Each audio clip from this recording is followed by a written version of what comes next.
यह कहानी एक वफादार नौकर गोपाल की है जो अपने मालिक के प्रति निस्वार्थ भक्ति रखता है। हालांकि परिस्थितियां उसे एक कठिन परीक्षा में डाल देती हैं, जिससे उसे बहुत बड़ी सीख मिलती है। एक छोटे से गांव में सुरेश नाम का लड़का रहता था। बचपन में ही उसने अपने माता पिता को खो दिया। उसके पास न कोई सहारा था, न ही उसके पिता की कोई जमीन। वह एक छोटी सी झोपड़ी में रहता था, लेकिन गांव में आई बाढ़ के कारण उसकी झोपड़ी भी बह गई।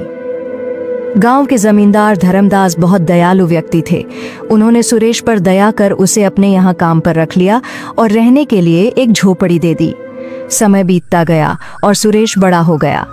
अब वह पूरी लगन से जमींदार के यहाँ काम करता था और जमींदार भी उस पर बहुत भरोसा करने लगे थे। एक दिन जमींदार ने सुरेश से कहा, बेटा, तुम अब शादी क्यों नहीं कर लेते?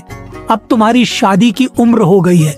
तुम्हारी पत्नी आएगी तो तुम्हारे कई कामों में हाथ बौंटाएगी। मैं चाहता हूँ कि मेरे जीते जी तुम्हारी शादी हो जाती।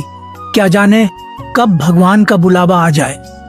सुरेश बोला, मालिक, ऐसा क्यों कह रहे हो? मेरे लिए आप ही सब कुछ हैं।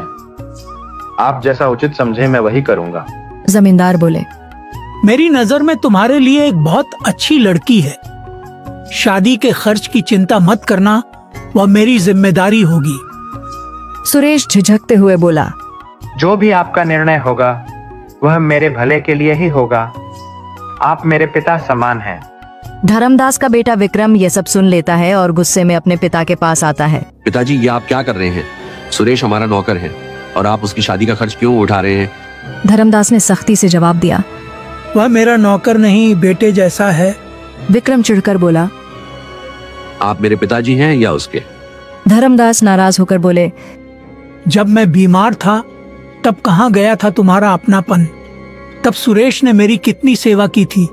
वह दिन रात मेरी देखभाल करता था और तुम अपने शौक में मस्त रहते थे। तुम मुझे मत सिखाओ कि कौन अपना है और कौन पराया। विक्रम और भी गुस्से में आ गया। उसने सोचा कि उसे सुरेश को रास्ते से हटाना होगा। विक्रम नशे और जुए की लत में डूबा हुआ था। एक दिन उसने अपने पिता से 10,000 रुपए मांगे, लेकिन जब जमींदार ने उसे पैसे देने से इनकार कर दिया तो वह भड़क उठा। विक्रम ने सोचा, अब मैं देखता हूँ कि मुझे पैसे कैसे नहीं मिलते। वह चोरी की योजना बनाने लगा। अगले दिन जमींदार की तिजोरी से 20,000 रुपए गायब हो गए। पूरे घर में हड़कंप मच गया। विक्रम मौके का फायदा उठाकर बोला, पिताजी, चोर और कौन हो सकता है? सुरेश ही होगा। सुरेश हैरान रह गया। उसने सफाई दी, मालिक, मैं ऐसा नहीं कर सकता। आप पर मेरा पूरा जीवन समर्पित है। लेकिन विक्रम ने उसे झूठा ठहराते हुए उसके घर की तलाशी की मांग कर दी। जमींदार ने पहले विक्रम के कमरे की तलाशी ली, लेकिन वहां कुछ नहीं मिला। फिर सुरेश की झोपड़ी की तलाशी ली गई और वहां से पैसे मिल गए। सुरेश स्तब्ध रह गया। यह कैसे हो सकता है? यह किसी की साजिश है। जमींदार का भरोसा टूट गया। विक्रम बोला, देख लिया पिताजी, अब पता चला कि कौन सच्चा है और कौन झूठा। धर्मदास को बहुत बड़ा झटका लगा। उन्होंने सुरेश की तरफ देखा, लेकिन कुछ नहीं बोले। सुरेश रोते हुए बोला, मालिक, मैं निर्दोष हूँ। मैं आपके लिए जान दे सकता हूँ, पर चोरी नहीं कर सकता। धर्मदास ने गहरी सांस ली और कहा, मुझे अब कुछ नहीं कहना, तुम यहाँ से चले जाओ। सुरेश वहां से दुखी होकर चला गया, लेकिन गांव के एक बुजुर्ग ने यह सब देख लिया था। उन्होंने जमींदार को बताया कि उन्होंने आधी रात को विक्रम को चुपके से पैसे छुपाते देखा था। धर्मदास को जब यह सच पता चला तो उन्हें बहुत पछतावा हुआ। उन्होंने तुरंत सुरेश को बुलाया और गले से लगा लिया। बेटा, मुझसे बहुत बड़ी गलती हो गई। मैं तुम पर भरोसा नहीं कर सका। विक्रम ही असली चोर है। सुरेश की आंखों में आंसू थे, लेकिन उसने जमींदार से कहा, मालिक, आपको दोषी महसूस करने की जरूरत नहीं। आपके लिए तो मैं जान भी दे सकता हूँ। धर्मदास ने विक्रम को घर से निकाल दिया और उसे अपनी गलती सुधारने का आदेश दिया।